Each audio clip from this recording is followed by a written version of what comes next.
मन के मान सरोवर के ओ हंसाराणा, ओ हंसाराणा। तू चुगले रे चुगले राजयोग का मोती। मेरे मन के मान सरोवर के ओ हंसाराणा, ओ हंसाराणा। तू चुगले रे चुगले राजयोग का मोती। योग का मोती भर देगा तेरे रोम रोम में ज्योति, तेरे रोम रोम में ज्योति। तू चुगले रे चुगले राजयोग का मोती। मेरे मन के मान सरोवर के ओ हंसाराणा, ओ हंसाराणा। तू चुगले रे चुगले राजयोग का मोती।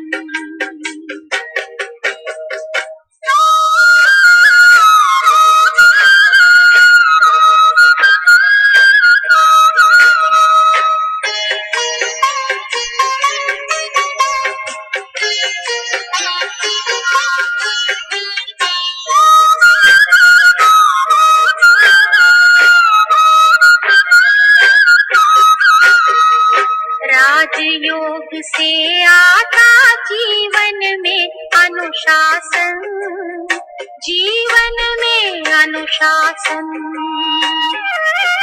राजयोग लाता है तन मन में परिवर्तन, तन मन में परिवर्तन।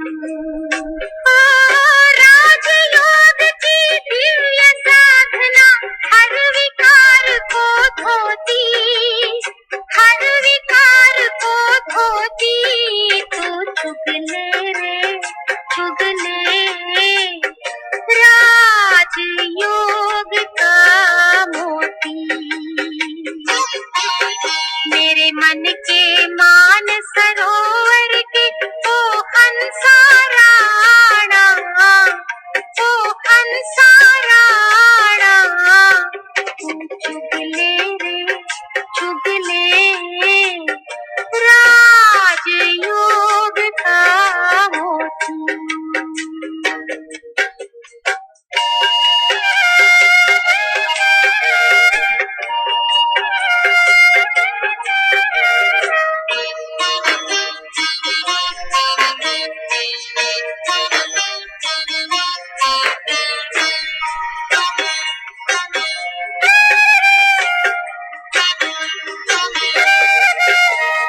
राजयोग अपने साधक का भाग्य जगाता, एक दिन भाग्य जगाता।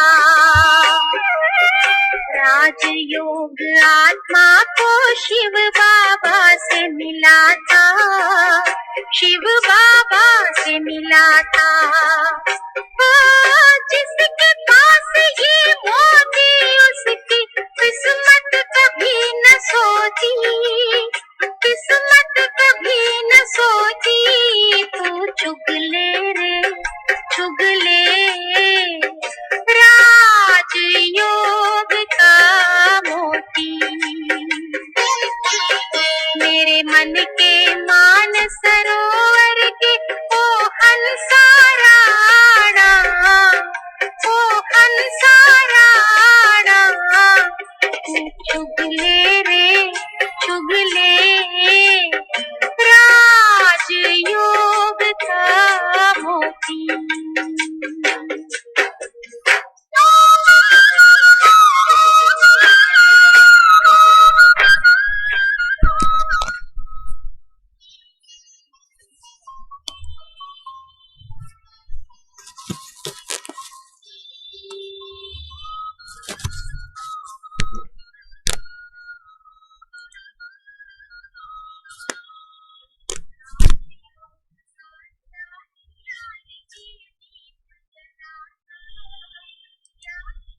ओम शांति। 3 अगस्त के महावाक्यों के ऊपर हम चिंतन करेंगे।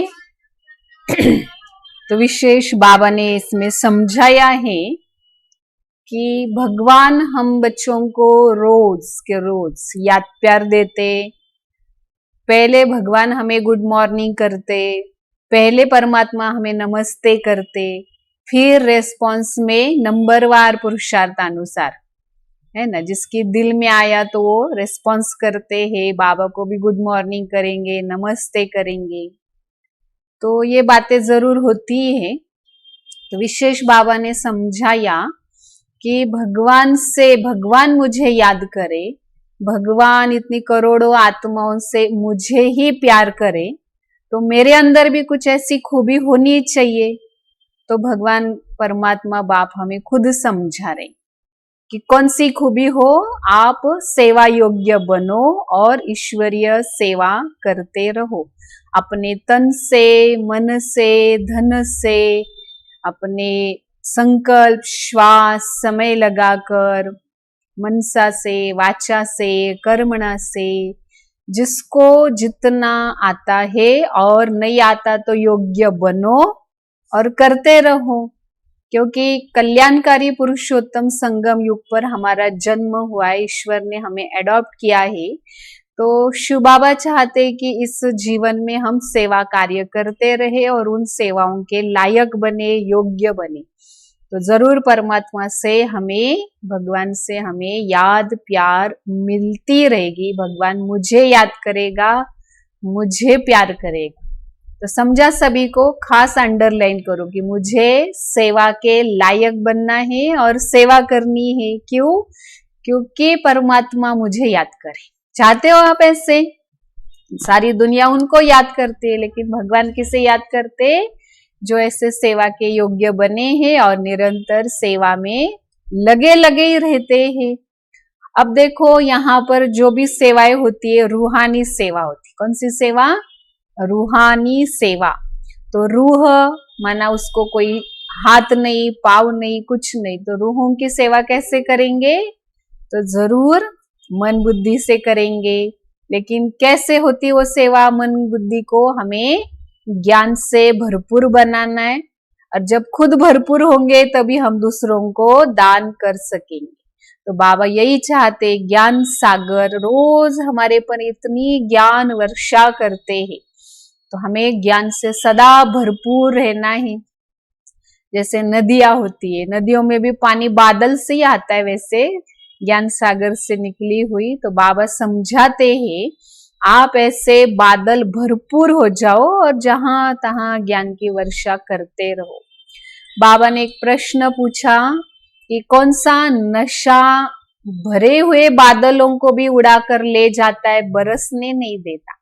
मना कोर्स किया, रेगुलर आए, सुना, समझा, लेकिन फिर भी वह यहाँ टिकते नहीं, है ना, और वो ज्ञान कुछ सुना नहीं पाते, या कहो सर्विसेबल नहीं बन पाते, ज्ञान की वर्षा नहीं कर पाते वो बादल।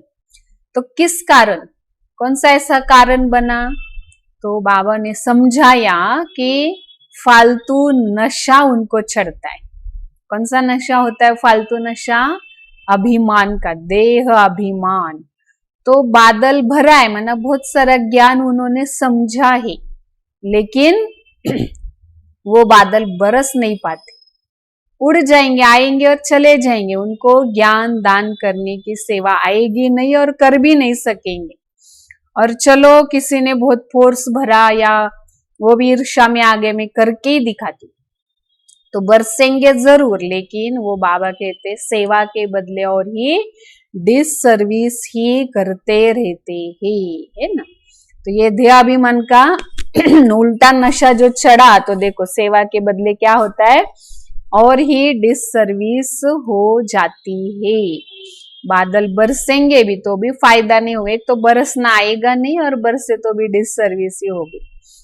तो बाबा से उस आत्मा का प्यार नहीं है, तो प्यार नहीं तो योग करना तो उनके लिए बड़ा मुश्किल हो जाता है। तो भले उन्होंने 7 दिन का कोर्स किया और ज्ञान का जानकारी उनकी बढ़ाई उन्होंने, और सारी बातें पता है, लेकिन फिर भी उनकी जीवन जैसे खाली खाली अनुभव होगी उनको।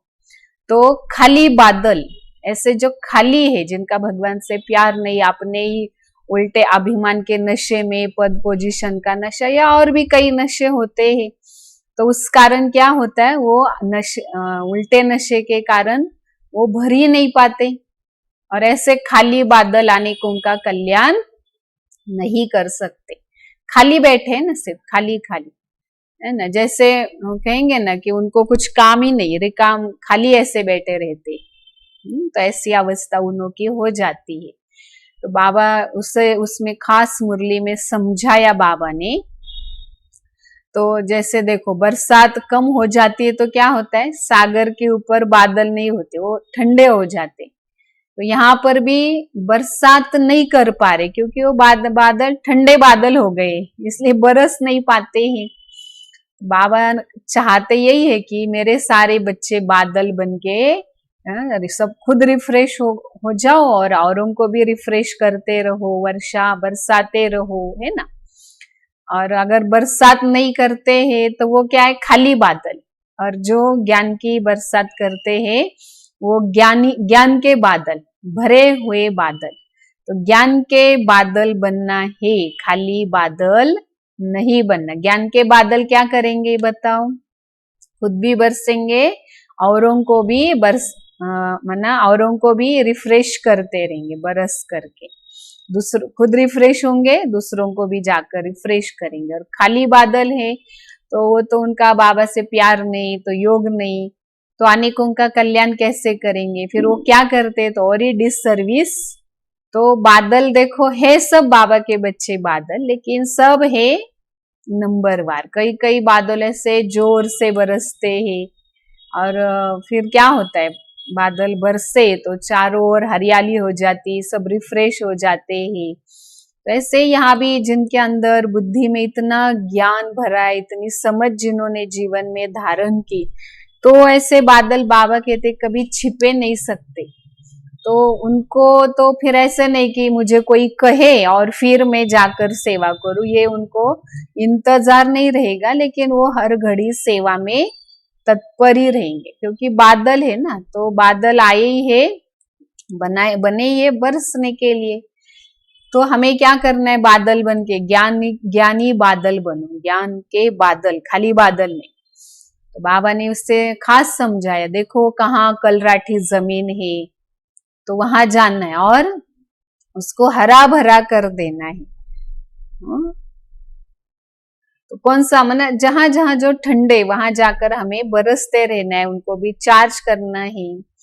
तो बाबा कहते हैं कि जो विशेष आत्माएं हैं, विशेष बाबा के बच्चे, तो उनको पता है कौन से बच्चों को जास्ती प्रॉब्लम है, कौन समस्या में, किसका हिसाब किताब जास्ती चल रहा है। तो वो बच्चे, वो भरे हुए बादल क्या करेंगे, वहां जाएंगे और वहां जाके सेवा करेंगे। तो ऐसे सेवाधारी बच्चों को तो बाबा हमेशा याद प्यार देते ही रहते हैं, और बाबा की श्रीमत है, इसलिए हर एक को सेवा में तत्पर रहना है, देखना है कौन कमजोर है और हम जाके उनको भी मदद करते रहे। अब जैसे फिर कहाँ प्रदर्शनी होती है, तो भरे हुए बादलों का काम क्या है, वहां पर भी जाना है। एक तो कौन ऐसे कच्चे हैं, किसके पास जास्ती तूफान है, कौन बेचारे समस्या में है, हिसाब किताब किसका जास्ती रूप से आया है, तो उनको भी हेल्प करना है। फिर प्रदर्शनी आदि होती है, वहां भी हम देखते सब इतना अच्छा समझाने वाले नहीं होते, एक रस। तो जो ऐसे भरे हुए बादल है, बाबा कहते उनको जरूर जाना चाहिए, समझाने का ढंग फिर इतना अच्छा क्वालिटी वाला हो। और भरे हुए बादल है तो उनको सारा दिन बाबा कहते अंदर यही सोच रखो कि मुझे क्या करना है। सारा दिन ख्यालात में यही होना चाहिए कि मुझे सबको ज्ञान की, सबके ऊपर ज्ञान की वर्षा करनी है, या सबको जगाना है ज्ञान के छींटे डालकर, या सब घोर अंधियारे में पड़े हैं उनको जगाना है, रोशनी में लाना है। तो देखो ज्ञान के बादल किसे कहेंगे, भरे हुए बादल, माना जिसके अंदर संपूर्ण ज्ञान है। और उनको करना क्या है, बादल जहां जाते वो करते क्या है, फिर हमें कहाँ जाना है और क्या करना है। तो स्पष्ट हो गई पॉइंट। हाँ, कि हम कौन है? बाबा के भरे हुए बादल, या कहो ज्ञान के बादल। समझा? और बाबा चाहते फिर सबको प्रेम से समझाओ, ज्ञान दान करो, वर्षा करो, लेकिन बड़े प्यार से, प्यार की शक्ति डालो उसमें, शांति की शक्ति डालो। फिर बाबा ने समझाया कि अभी लौकिक दुनिया में मनुष्य ऐसे बहुत भपके वाले, लेकिन बेचारे फालतू उल्टे पद पोजीशन के नशे में रहते, अपना ही नशा दिखाते, तो बड़ा भपका होता है उन्हों का, बड़े आदमियों का। परंतु बाबा कहते फिर भी बुद्धि कैसी है कलयुग में? पतित बुद्धि, तमो प्रधान बुद्धि, या कहो पत्थर बुद्धि। तो यहाँ कोई भी साधु संत या बड़े नाम वाले ही, हर एक को बाबा कहते उद्धार तो करना है। तो सेवा का विषय बाबा का ही है, बाबा ही सेवा कराएंगे, और निमित्त हमें करण हार बन के खड़ा रहना है, बादल बन करके। बाबा कहते उनको कुछ भी पता नहीं है, ज्ञान ही सारा सतयुग से ही प्राय लोप हो जाता है, तो उन बिचारों को क्या पता, तो अपने ही उल्टे अभिमान के नशे में रहते हैं। तो इसलिए उनको बाबा कहते जाकर उनके ऊपर ज्ञान की वर्षा जरूर करनी है। फिर बाबा ने ये भी खास बात बताई कि जैसे ये लड़ाई अभी तीसरा महायुद्ध होगा, और ड्रामा अनुसार जो कोई बॉम्ब्स बनाए गए हैं, जो कुछ तैयारियां हुई है, तो वो रखने के लिए तो नहीं, कितनी बारी तो बाबा ने ये बातें समझाई है। तो पतित मनुष्यों, बाबा ने इसमें खास बताया कि पतित मनुष्यों का मौत होने के बिगैर सतयुग आएगा नहीं। पहले साफ सफाई होना, पतितपना खत्म होना बहुत आवश्यक है, तभी सतयुग आएगा। लेकिन हमें क्या करना, क्या है? बादलों को पहले से ही कलयुगी दुनिया से, पतित दुनिया से, पतित लोगों से नाता रिश्ता शरीर से, बुद्धि से तोड़ देना है। अपने शरीर से, मेरा नहीं, न देह के संबंधी मेरे, न दुनिया मेरी। इसमें बाबा ने एक मंत्र याद दिलाया, बच्चों, और संग तोड़, एक बाप के संग बुद्धि योग जोड़। तो इस बात को, बादल को जरूर याद रखना है, और तभी हम बादल बन करके बहुत अच्छी से सेवा कर सकते हैं। क्योंकि आंखों से जो भी कुछ दिखता है विनाश होने वाले, इसके पहले हमें करना क्या है? तो तोड़ देना है, इनसे नाता तोड़ देना है। और ये तो सबको समझ है, घर जाना है, ये मृत्यु लोक है, फिर अमर लोक में आना है। ये सारी बातें बुद्धि में जरूर रखनी। बाबा ने याद दिलाया कि तुम्हें पुरुषार्थ कौन सा करना है। बादल भरे सेवा कर रहे, बहुत अच्छी बात है, लेकिन स्वयं का अपना पुरुषार्थ भी हर एक को जरूर करना होता है। इसमें बाबा ने खास याद दिलाया कि दैवी गुणों की धारणा करो, उसमें भी मुख्य पवित्रता की बात है। संपूर्ण पवित्रता का, या कहो संपूर्ण निर्विकारिता का सर्टिफिकेट हमें बाबा से जरूर लेना, ये मुख्य गुण बाबा कहते। क्योंकि देखो, पवित्रता के कारण ही देवी देवताओं का मान। इतना सा छोटा फोटो मूर्ति भी कहाँ होगी, गिरी है तो तुरंत लोग उठाएंगे, माथे को लगाएंगे। अपवित्र है तो पवित्र के आगे माथा टेकते ही रहते हैं। तो बाबा कहते हैं कि इसलिए इन बातों पर भी हमारा विशेष अटेंशन हो। बाकी पुरानी दुनिया की जो भी बातें, धन दौलत मिल्कियत, वो सब अभी थोड़े समय के लिए ये सब हमारे पास है, बाकी तो ये सब खत्म हुआ पड़ा है। ये मेरे रिलेटिव्स है, ये मेरे वो है, या ये मेरा इतना वैभव है, ये सब बाबा कहते बस अभी थोड़े समय के लिए। बाकी मेरी अविनाशी प्रॉपर्टी माना दैवी गुण जो है वो सदा हमारे साथ रहने वाले हैं, और इसलिए हमें गुणों की धारणा करनी। फिर बाबा ने विशेष याद दिलाया कि बाबा तुम्हें राजयोग सिखाने आए हैं, प्रजा योग नहीं। इसलिए आत्म अभिमानी बनने की मेहनत करनी। और ये कई माना जब से बाबा के बने, बाबा ये मेहनत हमें सबको सिखाते, और सब ही ये मेहनत कर सके। बाबा कहते कोई मासी का घर नहीं है। तो अवस्था ऐसी पक्की कब बनेगी? जब पक्का निश्चय हो। कईयों को हमने देखा, निश्चय क्या बात आते कहते कौन सा निश्चय, मुझे तो है ज्ञान पर निश्चय है। लेकिन क्या उस ज्ञान के ऊपर निश्चय है? तो आपने अपने जीवन में उस एक बात को धारण किया है? कौन से ज्ञान पर निश्चय? ज्ञान की तो बहुत सारी बातें हैं। है ना। तो अंदर से निश्चय किस बात पर हो, आप सब चिंतन करो इस बात पर। शिव बाबा तो बहुत सारी बातें हमें सिखाते हैं ही, ज्ञान का सागर, और हम भी सुनते हैं, लेकिन समझना, स्वरूप में लाना, ये भी बातें हैं। तो इसलिए बाबा ने ये समझाया कि पहले ये मेहनत हर एक को आत्माभिमानी बनने की जरूर करनी है, जिससे बाबा की सहज याद बनी रहे, विकर्म विनाश हो। नहीं तो फिर क्या होगा, सजा खानी पड़ेगी। सजा खाने से एक बात और हो जाती है, जो ऑटोमेटिक है बाय प्रोडक्ट, कि पद कुछ भी नहीं मिलता, पद भ्रष्ट हो जाता है। तो बाबा ने तो बड़ा सहज रास्ता हमें दिया है विकर्म विनाश करने का। बाबा की याद हर घड़ी करते रहो। आप ये देखो कि अमृत वेला में जो याद करती हूँ मन से, बुद्धि से, तो वहां उस समय शरीर को बिठाया है मैंने, कहा तो एकांत की स्थिति में, और हम बाप को याद कर रहे और अवस्था बना रहे और अनुभव बहुत अच्छे अच्छे कर रहे, विकर्म नाश कर रहे। अब फिर शरीर कुछ काम कर रहा है हाथों से, क्या मन बुद्धि की वही अवस्था दिन भर भी रहती है। मन बुद्धि को तो याद का ही काम है ना, और तो कुछ नहीं। तो चेक करना है वो अवस्था, जो अमृत वेले हम विकर्म विनाश कर रहे थे, प्राप्ति से संपन्न बन रहे थे, अलग अलग अनुभव कर रहे थे, अलग अलग अवस्था का अनुभव हो रहा था। तो दिन भर भी ऐसे ही अनुभव हर कर्म करते समय होता रहे, चाहे शरीर बैठा है, चाहे खड़े होकर कर्म कर रहे, लेकिन योग युक्त बुद्धि की अवस्था होनी चाहिए। शरीर से तो हमें योग करना ही नहीं होता, करना है बुद्धि से। तो ये बात बहुत जो विशेष अटेंशन देकर बाबा के तैसे याद हो अग्नि के समान, जिससे विकर्म विनाश हो जाए। भगवान पढ़ाते, पक्का निश्चय होना चाहिए। कोई दीदी समझा रही है, बड़े दादी समझा रही है, बात नहीं बुद्धि में होनी चाहिए। अब ये सारी बातें बाबा कहते सेंसिबल बच्चे ही समझेंगे।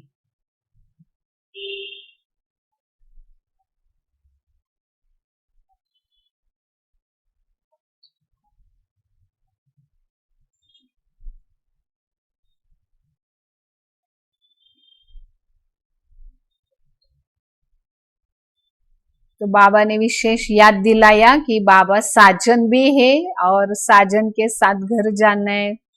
तो अभी तो सगाई हो गई, बाप के बन गए मना, लेकिन उनके साथ जाना है तो उनके समान बनना होगा। तो हर एक अपना पुरुषार्थ करते, पुरुषार्थ अनुसार ही फल भी पाएंगे। और राजयोग सीख रहे तो राजा ही पाएंगे, जितना जो ज्ञान धन धारण करेंगे। बाबा कहते हर एक को सेवा करने का बहुत शौक होना चाहिए, है ना। तो ये जैसे होती है ना कुश्ती, वो बड़े बड़े चैलेंज करते कि इनके साथ हम लड़ेंगे। बाबा कहते तुम भी ऐसा चैलेंज करो, बड़े बड़े विद्वान पंडित आदि को समझाएंगे हम भी जरूर। तो जो सर्विसेबल बच्चे, उनको बाबा ने खास फिर और एक डायरेक्शन दिया कि एक तो पहले का आप बादल बनो, भरे हुए बादल, खाली बादल नहीं।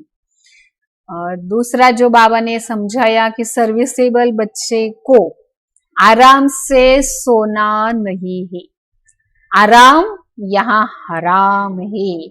उनको सुख से सोना ही नहीं, किसको, सर्विसेबल या जो अपने आप को महारथी समझते, उनको सुख की निद्रा करनी ही नहीं। उनको तो सदा सेवा के ख्याल करने और सेवा में तत्पर रहना है। तो ये बात भी विशेष अंडरलाइन करने जैसी है कि अगर हम अपने आप को महारथी समझते, तो महारथी बच्चों के प्रति परमात्मा का क्या डायरेक्शन, और हर एक खुद समझ सकते मैं कितना पढ़ा हूँ, सर्विस करके कितना दिखाता हूँ, मैं कौन हूँ, महारथी हूँ या साधारण हूँ।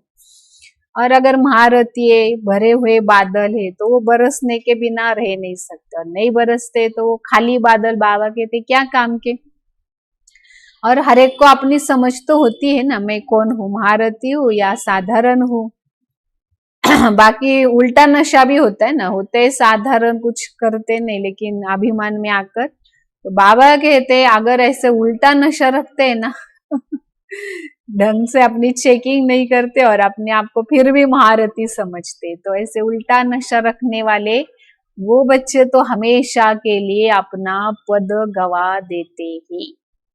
तो जैसे बाबा को सेवा का शौक है, ऐसे जो सर्विसेबल बच्चे उन्हों को भी सेवा का शौक रखना है, अपना उल्टा नशा नहीं होना चाहिए, समझा।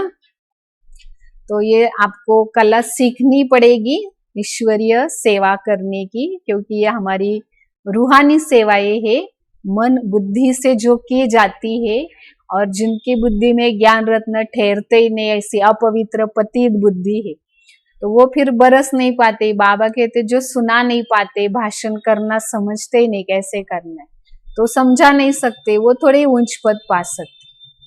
पद वही पाएंगे जो अच्छे से सेवा करेंगे, समझा।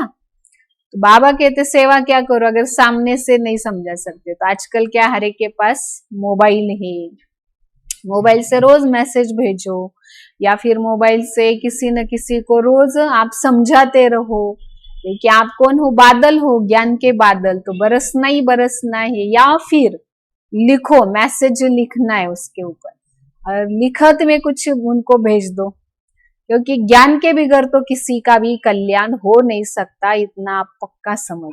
आप उनको कितना भी अच्छा भोजन खिलाओ 3 टाइम या कुछ भी करो, लेकिन ज्ञान नहीं है तो किसी का कल्याण हो ही नहीं सकता, है ना। ऊंच पद पाना है, इसकी ये सारी शिक्षाएं हैं, तो एक एक सीख हमें अपने जीवन में उतारते जाना है। जब हम सारी सीख एक एक बाबा का पाठ पक्का करेंगे, वैसे एग्जाम भी होते हैं, तो परीक्षा के लिए तैयारी रहना है, तभी जाकर हमें अच्छा ऊंच पद पा सकते हैं। तो बाबा कहते यह सारी शिक्षाएं तो सीखनी है, इसमें बाकी डरने की बात नहीं कि माया आएगी, तूफान आएंगे, तो ये तो परीक्षा है, जो पढ़ते हैं उनके आगे परीक्षा तो होती है। तो वो लोग तो कितना पढ़ाई करते, वो तो एक जन्म के लिए, हमारी 21 जन्म की, तो डरने की बात ही नहीं।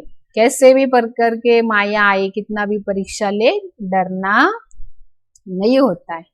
बाबा कहते देखो ज्ञान सबके लिए बहुत जरूरी है, लेकिन उस सेवा के लिए बच्चों को खड़ा होना चाहिए। कई फिर अपने में ही फंसे रहते, तो पहले क्या करो, अगर आपको ऐसे बादल बनना है भरे हुए और सर्विसेबल बनना है, तो सर्विस के लायक कब बन सकते, ऐसे कहाँ भी फंसो नहीं, तो ज्ञान से अपने आप को भरपूर बनाओ, संपन्न बनाओ। तूफान आएंगे, डरो नहीं, रुको नहीं, आगे बढ़ो। और मुझे सर्विस के लायक बनना है, तो मैं अपना अनुभव बताती कि जो बंधन मुक्त है ना, वही अच्छी सर्विस कर सकता है। और प्रैक्टिकल में भी देखा, कई बंधन मुक्त होते, लेकिन उनको सेवा का शौक नहीं होता, इतना ज्ञान उनकी बुद्धि में ठहरता नहीं, क्योंकि बाबा से प्यार नहीं, बाबा से योग नहीं, तो वो सेवा भी कर नहीं पाते। तो वो जैसे खाली बादल, बाबा कहते वो किस काम के, वो तो अपना भी कल्याण नहीं कर पा रहे, तो दूसरों का क्या करेंगे, है ना। जबकि श्रीमत पर सब चलने वाले नहीं बनते। बाबा श्रीमत देते, बंधन मुक्त सेवा करो, लेकिन सब श्रीमत पर नहीं चलते, है ना। ये माया बीच में बहुत घोटाला कर देती, पता नहीं उन लोगों को क्या होता है, ऐसे खाली बादल हो जाते।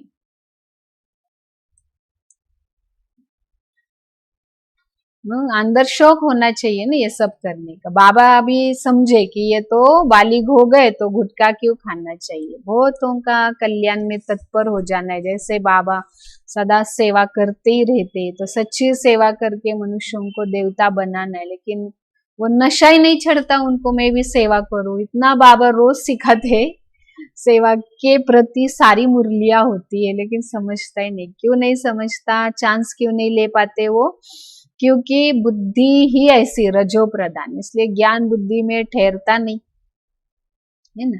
फिर उल्टा नशा चढ़ता है, मुझे पता है, मैं भी तो इतने साल से ज्ञान में हूँ। तो बाबा कहते हैं ऐसे उल्टा उनका ज्ञान का घमंड उल्टा ही चढ़ जाता है, जिस कारण बहुत ही डिससर्विस होती है। तो उन्हों के ऊपर फिर राहु का ग्रहण ही बैठ जाता है कि उनको समझ शक्ति गायब हो जाती, ऐसा उनको लगता है हम तो इतने साल से ज्ञान में, लेकिन प्रैक्टिकल देखो कुछ समझता ही नहीं उनको क्या करना चाहिए। तो ये दशा ऐसी है, राहु की दशा, जिसमें समझ शक्ति व्यक्ति की एकदम गायब हो जाती। बृहस्पति की दशा उतर जाती उन्हों की, राहु की दशा अभी अभी देखो मस्त चल रहे हैं, और अभी अभी उनके ऊपर ऐसी ग्रहचार्य, ऐसा चेहरा होगा मुर्दे के समान, और ऐसे मना जैसा रोने का चेहरा, बार बार रोएंगे, उनको खाना नहीं जाएगा, नींद नहीं आएगी, ऐसी बहुत बुरी अवस्था हो जाती। सिर्फ हमें 4 साल से ज्ञान में हूँ, 5 साल से ज्ञान में हूँ, बाकी ज्ञान का तो उनको कुछ पता ही नहीं, ऐसी अवस्था हो जाती। इसलिए बाबा समझाते उल्टा नशा नहीं होना चाहिए। तो इसमें बाबा ने खास, अब ये सारी धारणा की बातें ही है ना, अच्छे से पहले पक्का करना है और स्वरूप में लाते जाना है। वरदान मुरली में जो बाबा ने वरदान दिया कि बाप के संस्कारों को अपना निजी संस्कार बनाने वाले व्यर्थ पुराने संस्कारों से मुक्त भव। शिव बाबा के जो संस्कार है उसको अपना निजी संस्कार, मूल संस्कार बनाने वाले व्यर्थ पुराने संस्कार से मुक्त भव। आप चिंतन करो, आप सब बाबा के कौन से संस्कार है? बाबा है शांति का सागर, बाबा है ज्ञान का सागर, बाबा है परोपकारी, बाबा है पतित पावन। जो बाप के संस्कार कर्म वही मेरे। तो कोई भी व्यर्थ संकल्प या व्यर्थ संस्कार अभिमान, देह अभिमान के संबंध से, तो आत्मिक स्वरूप के संस्कार बाप समान होते और व्यर्थ संकल्प व्यर्थ संस्कार देह अभिमान के संबंध से होते, समझा? और आत्मिक स्वरूप के संस्कार बाबा के समान होंगे। तो बाबा कौन है? परोपकारी, दया का सागर, वरदाता, विश्व कल्याणकारी, विधाता। तो आत्माभिमानी होंगे तो ये बाबा के जो संस्कार है वो स्वरूप में नेचुरली आते जाएंगे। संस्कार बनना मना क्या कि मेरा ये संस्कार बन गया, तो ऑटोमेटिक हमारा बोलना, हमारा सोचना, हमारा कर्म ऑटोमेटिक उस अनुसार होता है। जो ऐसे संस्कार है, जो आदत आपकी बनती, आपको ध्यान नहीं देना पड़ता, ऑटोमेटिक वो उस प्रमाणे हमारा बोलना चलना व्यवहार करना चलता रहता है। तो मना वो संस्कार बन गया। तो हमारा हर एक के जन्म जीवन का बेस संस्कार ही होता है, संस्कार अनुसार ही जीवन भर चलते रहते। तो संस्कार बन गए ऐसे बाबा के समान, तो अब उसमें मेहनत करने की जरूरत ही नहीं। इसलिए आत्मिक स्वरूप में रहो तो नेचुरली जो बाबा के संस्कार वो हमारे बन ही जाते ही। और स्लोगन में बाबा ने समझाया, आत्मिक स्थिति में स्थित रहकर अपने शरीर के द्वारा कार्य कराने वाले सच्चे पुरुषार्थी है। करणहार में आत्मा और इंद्रिय से करा कर लेती हूं। तो आत्मिक स्थिति में स्थित रहकर फिर कार्य करो, तो वो सच्चा पुरुषार्थी बाबा समझाए। तो शायद मुरली का मंथन आपको जरूर समझ में आया होगा और हर एक आप भी चिंतन करें कि मैं बाबा के याद प्यार के लायक बना हूँ या नहीं बना हूँ। भगवान मुझे याद करे, क्या मैं ऐसा सर्विसेबल बना हूँ, बादल भरा हुआ हूँ, मैं महारथी हूँ, मैं ऐसे बाबा जो चाहते वो सेवा में कर सकती हूँ या नहीं। अच्छे से अपनी चेकिंग जरूर करनी है। आइए सब बाबा को बड़े प्यार से याद करते हैं।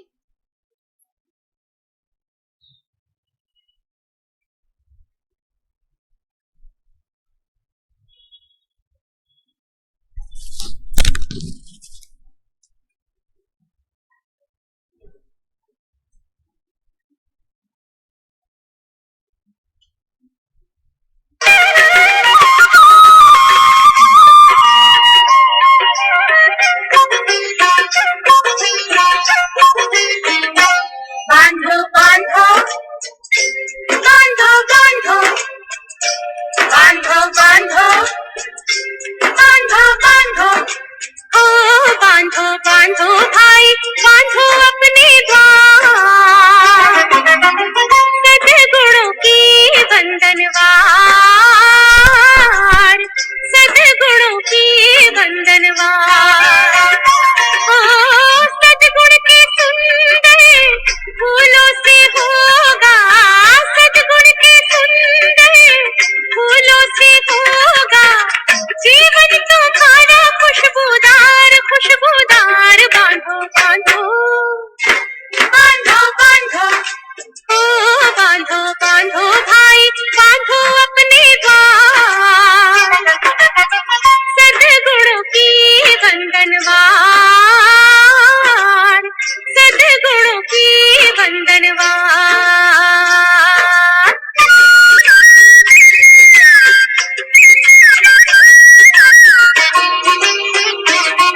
दिव्यता, अपने व्यवहार में भरो रे भाई भव्यता। श्रेष्ठ गुणों से जीवन सजा लो, श्रेष्ठ गुणों से जीवन सजा लो, पाओगे सुख अपरंपार अपरंपार। बांधो बांधो बांधो बांधो, ओ बांधो बांधो भाई, बांधो अपने द्वार, सद्गुणों की बंधनवार, सद्गुणों की बंधनवार।